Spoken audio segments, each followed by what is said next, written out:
दोस्तों नमस्कार।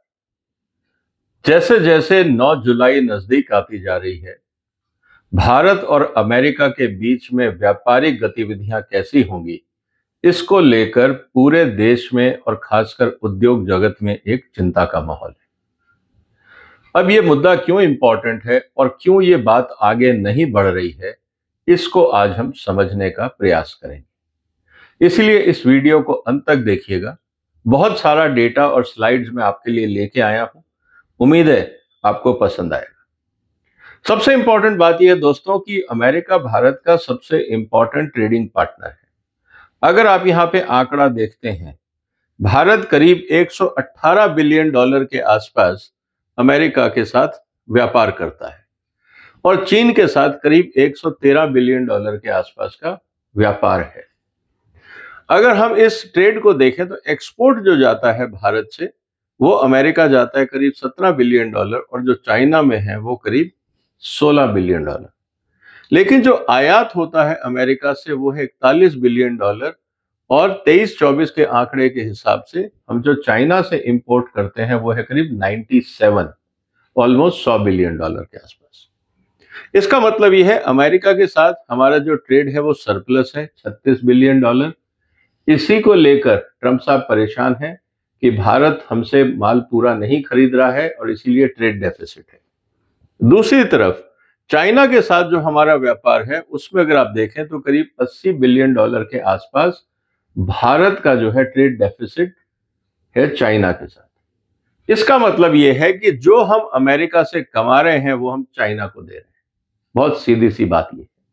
कम से कम ऐसा 100 बिलियन डॉलर हमारे पास मिडिल ईस्ट से आता है रेमिटेंस में, वो सारा का सारा डायरेक्टली और इनडायरेक्टली चाइना चला जाता है। इसका मतलब यह है दोस्तों कि भारत को मेक इन इंडिया को सीरियसली लेना होगा, क्योंकि जिस तरह से अभी मेक इन इंडिया चल रहा है इसमें यह समस्या का समाधान नहीं है। सरकार कुछ भी बोले, जमीन पे जिस तरह से करप्शन है, जिस तरह से आज भी समस्याएं हैं खासकर स्मॉल स्केल इंडस्ट्री के लिए, जब तक उसका निवारण नहीं होगा हम इस समस्या से नहीं निजात पा पाएंगे। ये हमें समझना होगा। नेचर ऑफ ट्रेड क्या है? अमेरिका के साथ हम करते हैं value added and services trade. मतलब हम यहाँ पे जो एजुकेशन के साथ जो हम आईटी इंडस्ट्री चला रहे हैं, जो हाई पेइंग जॉब्स हैं, वो सारा एक्सपोर्ट होता है अमेरिका। हम चाइना को क्या बेचते हैं? हम चाइना को बेचते हैं रॉ मटेरियल। इससे ना हमारे किसान को फायदा होता है, ना हमारी जो माइनिंग इंडस्ट्री है उसको कोई बहुत बड़ा फायदा होता है। रॉ मटेरियल में जो मार्जिन है वो मुश्किल से 1 से 2% है। अनलेस अदरवाइज रेयर अर्थ जैसा मटेरियल जो यूनिक है तब आप उसका बार्गेनिंग कर सकते हैं। लेकिन अगर आपको चावल बेचना है, मछली बेचनी है, आयरन ओर बेचना है, मुझे नहीं लगता आपको कोई बहुत ज्यादा कोई प्रीमियम वहां मिलने वाला है। तो डिटेल में जाने से पहले जो वस्तु स्थिति है उसको समझना जरूरी है कि अमेरिका के साथ हम ट्रेड की बात कर रहे हैं वो फेवरेबल है। हम चाइना से ट्रेड करना नहीं चाहते, लेकिन हमारी मजबूरी है, क्योंकि हमारी पॉलिसीज मेक इन इंडिया को सक्सेस नहीं होने दे रही हैं। इसलिए भारत की जो जरूरतें हैं वो हम चाइना से पूरी कर रहे हैं। इस बात को समझना होगा। अब जब मुद्दा आता है इस पूरे प्रोसेस के अंदर कि भाई आफ्टर ऑल गतिरोध क्यों बना है भारत और अमेरिका के ट्रेड के बीच में, अमेरिका क्या चाहता है, पहले हम इसको समझ लेते हैं दोस्तों। इसको समझने के लिए हमें यह जानना जरूरी होगा कि हम क्या चाहते हैं इस पूरे प्रोसेस में। जो यूएस चाहता है वो चाहता है concession for industrial products, specially electric vehicles, wines, petrochemical products, dairy and agriculture products like apples, nuts, genetically modified crops. अब जेनेटिकली मॉडिफाइड क्रॉप्स कौन सी हैं? मक्का है, सोयाबीन है, कॉटन है। और भारत क्या चाहता है बदले में? लेबर इंटेंसिव जो हमारे सेक्टर हैं, जो हम रोजगार की बात कर रहे हैं, उस पे अगर हम ध्यान दें तो वो है basically textile, gems, jewellery, leather goods, garments, plastic, chemicals, shrimps, oil seeds, grapes, banana. इस पूरा जो आर्ग्यूमेंट है ये भारत का है। अगर स्ट्रक्चर वाइज भी देखें दोस्तों, हम जिस एरिया में फोकस कर रहे हैं ना, ये भारत का बहुत उज्जवल भविष्य नहीं है। ये हम सिर्फ अपनी लेबर एक्सपोर्ट कर रहे हैं।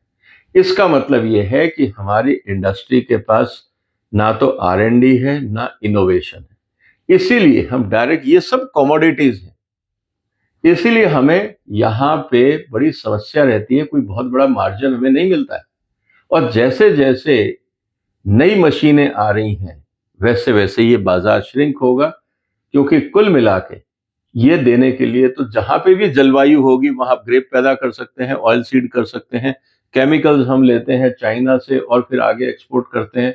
तो कुल मिला के स्थिति ये है कि हमें अपने प्रोडक्ट पोर्टफोलियो को भी ढंग से देखना होगा, अगर वास्तव में हमें कोई मीनिंगफुल एग्रीमेंट करना है तो।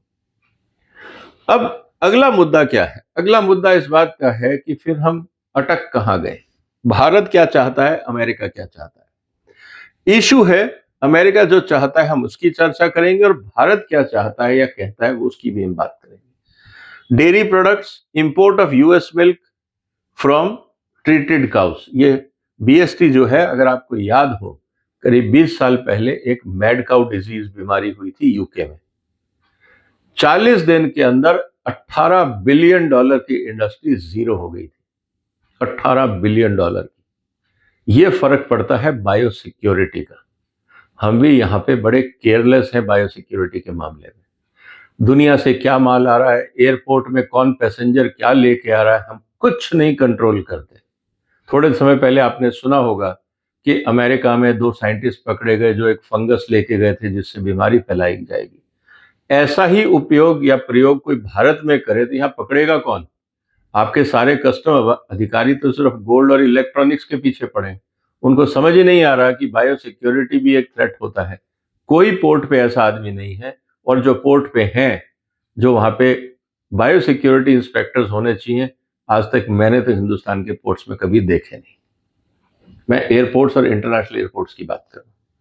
पोल्ट्री इंपोर्ट, भारत सरकार कह रहा है कि नहीं, हम ये जो काऊ मिल्क है ये नहीं मंगाएंगे कल्चरल एंड हेल्थ ग्राउंड्स पे, क्योंकि इसके अंदर आप जो फीड खिलाते हैं वो ठीक नहीं है। वो फीड में हम क्या, जो हमारा बायो एनिमल जो लाइव स्टॉक इंपोर्टेशन एक्ट है उसमें जो कंडीशन है, कभी मौका लगेगा तो मैं आपको बताऊंगा वो कंडीशन कहां से आई और उसमें मेरा क्या रोल था। वो कंडीशन डाली गई थी शरद पवार साहब के टाइम पे, याद रखिएगा।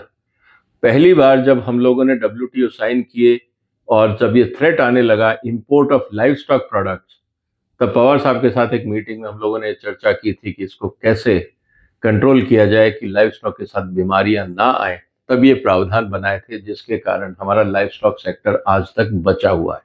सो thanks to leadership of Sharad Pawar. Poultry import, access for the US chicken legs, हमने ये कह दिया कि सब बायो सिक्योरिटी और लाइव स्टॉक के कारण, क्योंकि वहां बर्ड फ्लू बहुत बड़ी प्रॉब्लम है, इसलिए हम अलाउ नहीं करेंगे।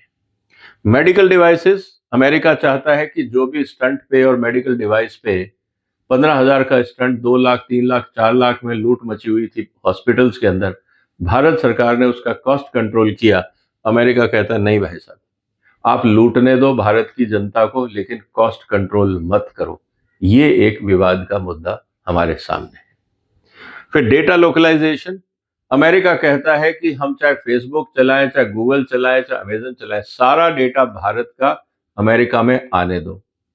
चाइना अपने यहाँ घुसने नहीं देता। आप वहां ना फेसबुक चला सकते हो ना गूगल। आपको वही कंपनियां अलाउ है जिनका सर्वर चाइना में है। आउटसाइड चाइना का सर्वर अलाउड ही नहीं है। जब चाइना और अमेरिका ट्रेड कर सकते हैं और चाइना की कंडीशंस मान सकते हैं, तो भारत क्यों झुके? इससे पता लगता है कि हमारी बार्गेनिंग पावर क्या है।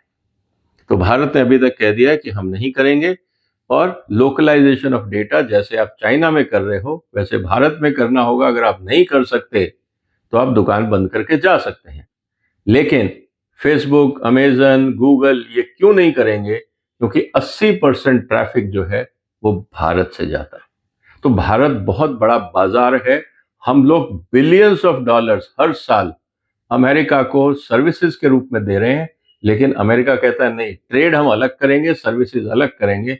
इस बात को हमें समझना होगा। इंडियाज रिटेलिएशन, अब उसके अंदर हमने क्या कहा, ठीक है आपको ज्यादा प्रॉब्लम है, तो हम आपको जो मोटरसाइकिल्स हैं, हाई एंड एलिमेंट्स, एप्पल्स, इनके लिए हम आपको सुविधाएं दे सकते हैं, और जो उन्होंने खास कुछ कहा है, और use as a negotiating tool. आपकी कुछ बातों को हम मान लेते हैं, लेकिन सबको माने ये जरूरी नहीं है। इसीलिए अब सबसे इंपॉर्टेंट क्या, अगर हम समझौता करते हैं तो भारत को क्या बेनिफिट है, इसको भी हमें समझना चाहिए। जब हम एग्रीकल्चर की बात करते हैं तो हम सोचते हैं टेक्नोलॉजी आएगी, लेकिन रिस्क क्या है, अमेरिका का सब्सिडाइज्ड जीएम प्रोडक्ट भारत में आएगा। पूरा भारत की इकोनॉमी में हड़बड़ मचेगी, और मैं आपको बताऊंगा ये किस तरह से, कितना भारत के किस क्षेत्र को अटैक, मतलब कि हर्ट करेगा। इसको जरा इंतजार करिए, 2 स्लाइड के बाद मैं आपको एक नंबर और दिखाता हूं। इसी तरह से जो ट्रीटेड मिल्क है, अगर वो आता है भारत में, तो जो अमूल और हमारी कोऑपरेटिव्स हैं उनके लिए डायरेक्ट थ्रेट है डेयरी के सेक्टर में। ई कॉमर्स की हम बात कर रहे हैं, यूएस से इन्वेस्टमेंट आएगा, टेक्नोलॉजी आएगी, लेकिन खतरा ये है कि जो किराना की दुकानें हैं वो खत्म हो जाएंगी। तो कुछ भी वन वे नहीं है, या कुछ भी सिर्फ गेन नहीं है, उसके साइड इफेक्ट भी रहेंगे। फार्मा और हेल्थ केयर में हम चाहते हैं हमें यूएस का मार्केट मिले, लेकिन बदले में अमेरिका कहता है ठीक है हम आपको मार्केट देंगे, लेकिन जो आप प्राइस कंट्रोल लगाते हैं इसको आप हटाइए। हम चाहते हैं आईटी में इन्वेस्टमेंट्स आए अमेरिका से, लेकिन लोकलाइजेशन और डेटा या डिजिटल सॉवरेनिटी की बात आती है, अमेरिका कहता है वो आप मत करिए, हम जैसा कहते हैं वैसे करिए। क्या भारत को मानना चाहिए जब चाइना नहीं मान रहा? ये अपने आप में एक सवाल है। टेक्सटाइल और लेदर सेक्टर की बात है, प्रेफरेंशियल एक्सेस चाहिए अमेरिका को, लेकिन competition of Indian subsidies are challenge. कहने का मतलब है कि एक तरफ तो आप मार्केट एक्सेस की बात कर रहे हो, दूसरी तरफ अमेरिका डब्ल्यूटीओ में जाके ये बोलता है कि भारत सब्सिडी देता है। इन प्रोडक्ट्स को आप सब्सिडाइज कर रहे हो, फेयर प्राइस पे लाइए, तब पता लगेगा कि शायद जो मार्केट हम मांग रहे हैं वो हमारे हाथ में ना रहे। वियतनाम, चाइना, बाकी जो है मलेशिया, थाईलैंड, वो उसमें घुस जाएंगे।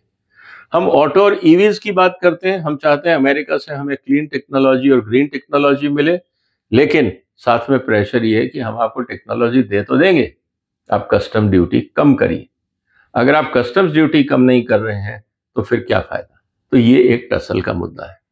फाइनेंशियल सर्विसेज में हम चाहते हैं कैपिटल इनफ्लो हो, डिजिटल बैंकिंग हो, लेकिन अमेरिका कहता है कि जो आपके बड़े बैंक हैं, बड़ी इंश्योरेंस कंपनी हैं, अगर अमेरिकन कंपनीज उनको खरीदना चाहती हैं और भारत के बैंकिंग सिस्टम पे और इंश्योरेंस सेक्टर पे अमेरिका का दबदबा रहे और अमेरिका के कब्जे में आ जाए, तो आप कानून ऐसे बनाइए कि ये पॉसिबल हो सके। तो ये है जिस कारण से डिबेट चल रही है। भारत कहता है ऐसा नहीं होगा, अमेरिका कहता है हमको चाहिए। अब सवाल इस बात का है कि भारत सरकार कहाँ अटक गई। हमारा ये कहना है कि हमारे यहाँ पॉलिटिकल चैलेंजेस हैं, हमारे किसान छोटे हैं, और छोटे के साथ साथ सबसे बड़ा वोट बैंक भी है। तो क्या कोई भी पॉलिटिकल पार्टी किसानों के साथ खिलवाड़ कर पाएगी? अगर कल को विदेशी मक्का आता है तो यहाँ का मक्का कौन खरीदेगा? सवाल है। इसी तरह से जो हमारी कोऑपरेटिव्स हैं उनका क्या होगा? स्मॉल स्केल इंडस्ट्रीज, हम पहले से ही परेशान है चाइना के इंपोर्ट से, अब आप एफडीआई ले आएंगे, जो थोड़ा बहुत काम हो रहा है वो भी खत्म हो जाएगा। तो भारत में जो रोजगार की समस्या है, जब तक हमारा एमएसएमई सेक्टर वायबल नहीं होता, रिवाइव नहीं होता, हिंदुस्तान में रोजगार का चुनौती और साथ ही साथ एक्सपोर्ट्स की चुनौती बनी रहेगी। बड़ी कंपनियां जो विदेश से भारत आ रही हैं वो एक्सपोर्ट करने नहीं आ रही हैं, याद रखिएगा, वो भारत का दोहन करने आ रही हैं।